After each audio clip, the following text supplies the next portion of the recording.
ተምቹ በእርግብና በድንብላል መካከል ማንን የሚመርጥ ይመስላችኋል? ድንብላል ያን ሁሉ ዋጋ ከፍላለትና ያን ሁሉ መስዋዕትነት ከፍላ ተስፋ ቆርጣ ትታው ነበር። በሌላ በኩል ደግሞ ድንብላል እኔ እስር ቤት እንዳለው ያውቃል አያውቅም እያለች ፋኖስን 30 ጊዜ እባክሽን ንገሪልኝ እያለች ነው ያለችው።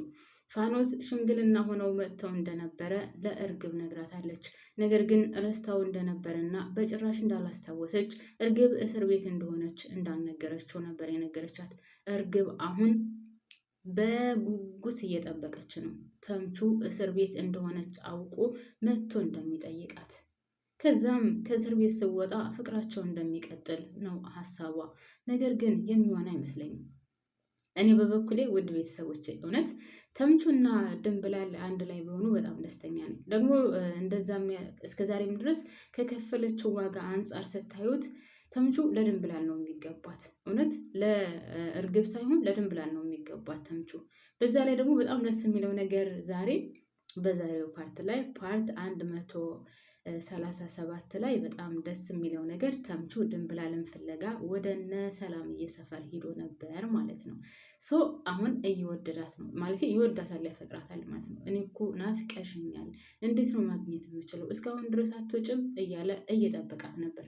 በሌላ በኩል ግን እርግብ ከዛ እስር ቤት ከወጣችና ቻንሱ ኑሯት ከዛ እስር ቤት የምትወጣ ከሆነ ማነው ስሟ ድንብላልን ትገላታለች። ሰውም አታደርጋት። አሁን ትወደዋለች፣ እርግብ ተምቹን ትወደዋለች። አሁን በፊት ያን ያክል ፍቅር አልነበረባትም። አሁን ግን እንደምትወደውና እንደምታፈቅረው ለማግኘት በጉጉት እንደምትጠብቀው ነው የሚያሳይባት። ስለዚህ እሱ ግን አሁን ወደ ድንብላል ሰፈር ጎራ እያለ ነው ቤተሰቦቼ። እና አቶ ኖላዊም እንግዲህ ሊሞሸር ነው። ሀኒቾም ቤቱን ሞቅ ሞቅ እያደረገችለት ነበር ማለት ነው ውድ ቤተሰቦቼ። ሌላው እንግዲህ ተምቹ ወደ እነ ሀኒቾ ሰፈር ሂዶ እዛ ቁጭ ብሎ ድንብላልን እየጠበቀ እያለ ሰላምዬን አግኝቷታል። ሰላም ጤና ይስጥልኝ ውድና የተከበራችሁ ቤተሰቦቼ፣ በያላችሁበት ሰላማችሁ ይብዛልኝ። ለቻናሉ አዲስ ከሆናችሁ ላይክ እና ሰብስክራይብ እያደረጋችሁ ቤተሰብ ሁኑ። ነባሮቹ ደግሞ ላይክ ማድረጋችሁን አትንፈጉኝ፣ ስወዳችሁ ማለት ነው። እንግዲህ ተምቹ ድንብላልን ፍለጋ ወደ እነ ሰላም ሰፈር ሄዷል። ወደ እነ ሰላም ሰፈር ሲሄድ ደግሞ እዛ ቁሞ እየጠበቃት እያለ ድንብላል ልትወጣ አልቻለችም። ሰላምዬ ወደዛ አካባቢ ወጥታ ስለነበረ መንገድ ላይ ስትመለስ ታገኘዋለች። እናም ጠየቀችው። ድንብላልን ፈልጎ እንደሄደ ሲነግራት ሰላም ግን ምን ሆና ነው ቤተሰብ? እኔ ዛሬ በነገራችን ላይ በጣም እናደኛለች፣ እውነት ለመናገር ማለት ነው። ድንብላል እንደዛ ዋጋ ከፍላ እየፈለገችው እንደሆነ በሱ ፍቅር ስትሰቃይ እንደነበር ሰላም ታውቃለች። ለምንድን ነው ያልተናገረችው? ማለቴ ድንብላልን የምትጎዳት ከሆነ ድንብላል እንደ እርግብ አይደለችም። ድንብላልን የምትጎዳት ከሆነ እኔ እገላለሁ ነው ስትል የነበረው። ልክ እዝራን በሀና ላይ የሆነ ነገር ካደረግክ እኔ እገልሃለሁ፣ እኔ እንደዚህ አደርግሃለሁ ስትል እንደነበረው ተምቹ ላይም እንደዛ ስትል ነበር። አሁንም ቢሆን ለእርግብ ያኔ የእህትነቷ ምናምን በጣም ደስ ይላል። ግን እርግብ ትፈልገው እንደነበር ያልደረሰችበት ቦታ እንዳልነበረ ለሱ ስትል በጣም ብዙ ዋጋ እንደከፈለች እያወቀች ምንም ነገር አላለችውም። እንደውም አትወጣም ድንብላል አሁን ስራ ላይ ናት ነው ያለችው። እሱም ተስፋ ቆርጦ ተመልሷል። እኔ ግን እንደዛ ማድረግ አልነበረባትም። ቤተሰብ እስኪ እናንተ ንገሩ፣ እንደዛ ማድረግ ነበረባት? እንደውም ምን ያክል ዋጋ እንደከፈለች እና እሱን ፍለጋ ስትንከራተት እንደነበር እቤትም ቢሆን በሱ የተነሳ ብዙ ዋጋ እንደከፈለች መናገር ሲገባት ጭራሹንም ከዚህ ሰፈር ምን ታደርጋለህ? የእኛም ቤት ሴቶች ቀምሳ ጨረስካቸው፣ ደግሞ ከድንብላል ምን ትፈልጋለህ? በል አሁን ወደዛ ሄድ፣ አሁን አትወጣም፣ ስራ ናት። እውነት እንጃ። እኔ አሁን እዚህ ላይ ሰላም ጥሩ ነገር አድርጋለች ብዬ በጭራሽ እኔ አልገምትም። ተሳስታለች። ቢያንስ ስትፈልገው እንደነበረ በጣም ብዙ ጊዜ ይገኝበታል በተባለው ቦታ ሁሉ ስትሄድ እንደነበረበት ነግሮ ኑሮ መልካም ነበር። ፍቅሩም ማለቴ ለእኔ የኔ ያክል ዋጋ ክፍላለችው የሚለውን እያሰበ ወደ እሷ ይሆን ነበር የሚያመዝነው። አሁን ግን ቤተሰብ ፋኖስ አግኝታ ከነገረችው እርግጠኛ ሆኜ ነው የምነግራችሁ ወደ እርግብ ያመዝናል ማለት ነው። ያው እሷ እስር ቤት መች ትወጣለች አትወጣም የሚለው እንዳለ ሆኖ እርግብ በጣም ነው የምትፈልገው፣ በጣም ሙታ ነው የምትፈልገው። አንድ ጊዜ ካገኘችው ደግሞ እርግጠኛ ነኝ ትለቀዋለች ብዬ በጭራሽ አላስብም። ስለዚህ ሰላምዬ በጣም ተሳስታለች። በጣም ነው የተሳሳተችው። ያለችበት ቦታ ወይም ደግሞ ጠብቅ፣ እኔ አሁን ልሄድና እንድትመጣ አደርጋታለሁ፣ እንድትገናኙ አደርጋለሁ ማለት ነበረባት። እንግዲህ ከሀና ጋር ስትፈልገው እንደነበር ታውቃለች። ራሷ ሰላም ራሷ አብራት ይዛት ወጥታ ሲፈልጉት ነበር። ከምናሴ ጋር ስትፈልገው ነበር። ያልገባችበት ቦታ የለም እውነት ለመናገር ድንብላል እና እንደዛ ራሱ ምግብ አልበላላት ብሎ እያለቀሰች ምናምን ኩርምት ብላ እና ያንን ሁሉ ጉድ አሳልፋ ምንም ነገር ሳትል እንደውም ተቆጥተው ከዛ አካባቢ እንድርቅ አድርገዋለች ማለት ነው። ሌላው ሰላምዬ ደግሞ እንግዲህ በሀና ዙሪያ ያው አሁን ሀና ወደ አባቷ ቤት ስለተመለሰች ሰላም ስትደውልላት አልመጣም ስላለቻት ወይም ደግሞ እንድትመጣ ወደ ሰላምዬ ወደ ሀኒቾ እንድትሄድ አልፈለገችም። ያው ያልፈለገችበትን ምክንያትም ያው አቶ ኖላዊ ሽምግልና ስለላከ በዛ ምክንያት ያው ራሷ ከነሱ ጋር ማሳለፍ ስለፈለገች ነው። ግን እዚህ ላይ ሰላም ያው አንዳንድ ጊዜ ታውቃላችሁ ጓደኛም ካለን በጓደኛ የጓደኛ ቦታ አለው፣ የቤተሰብ ቦታ አለው። ሰላም ሀናን ስታገኝ ጓደኞቿን ትታቸዋለች፣ ጓደኞቿን እርቃቸዋለች። አሁን ደግሞ ሀና ለራሷ ጊዜ ሲኖራትና ለራሷ ማለት ከአባቷ ጋር ስትሄድ ሰላም ብቻዋን ሆነች እና ተሰማት። ለቤተሰብም ቦታ አለ፣ ለጓደኛም ቦታ አለና እህት አግኝቻለሁ ብሎ ጓደኛ መተው የለብንም። ደግሞ ጓደኛ አግኝቻለሁ ብሎ ደግሞ የእህትን ቦታ መቀየር የለብንም ማለት ነው። እና ሰላምን እዚህ ላይ እንደዚህ ነው ያየሁባት እኔ።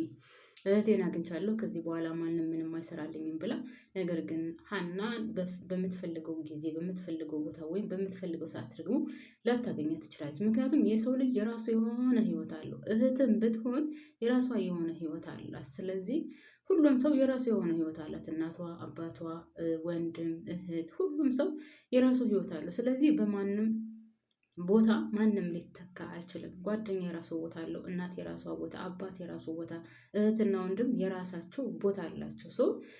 በጭራሽ ከጓደኛ ጋር ሊመጣጠኑ አይችሉም። ግን ሰላም ተሳስታለች። ሀናን አገኘው ብላ ጓደኞቿን እርግፍ አድርጋ ትታ አሁን ሀና ለተወሰነ ጊዜ ባይኖራት እንኳን ይኸው ሰላምዬ ብቻዋን ቤት ውስጥ ደብሯት በጣም ነበረ የምታሳዝነው ማለት ነው።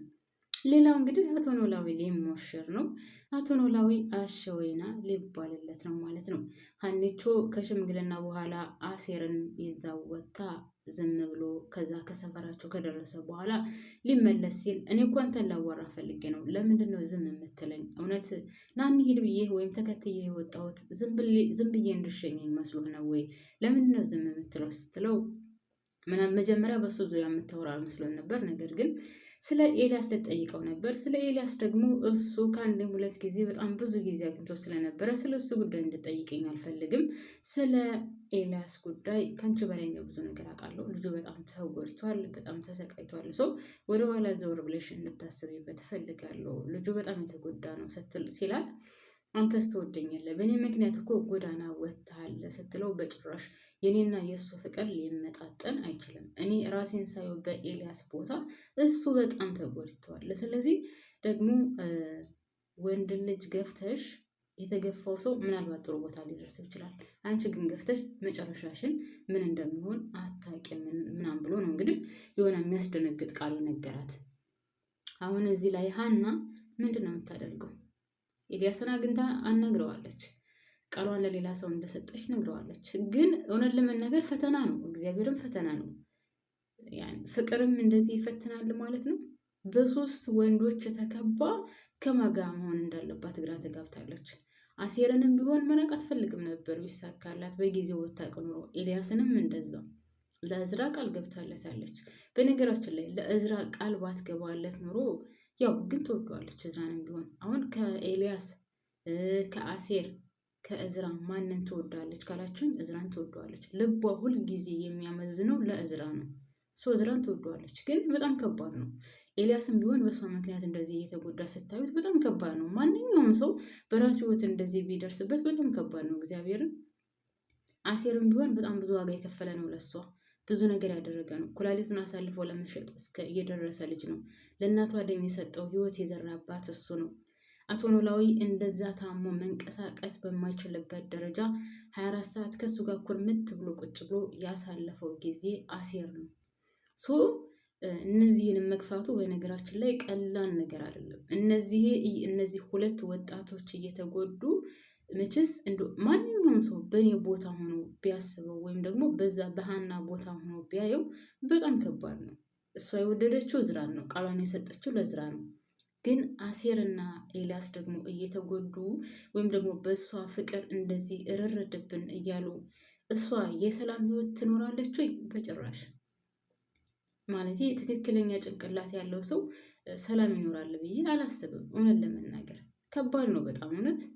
ኤልያስንም ብታዩት አሴርንም ብታዩት እውነት ረብስማ በእንደዚህ አይነት ነገር መፈተን በጣም ከባድ ነው። ምክንያቱም በሰው ህይወት ላይ መጫወት ማለት ነው።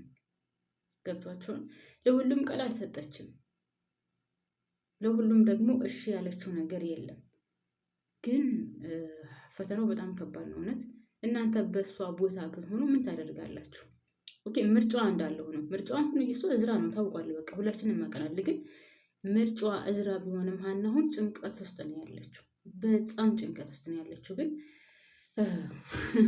ታውቃላችሁ እኔ ራሱ በሷ ቦታ ሆኜ በጣም ነው የተጨነቁት። በነገራችን ላይ ጌታን ስማም ከባድ ነው በጣም። ለማንኛውም እንግዲህ ቀጣይን የምናየው ይሆናል።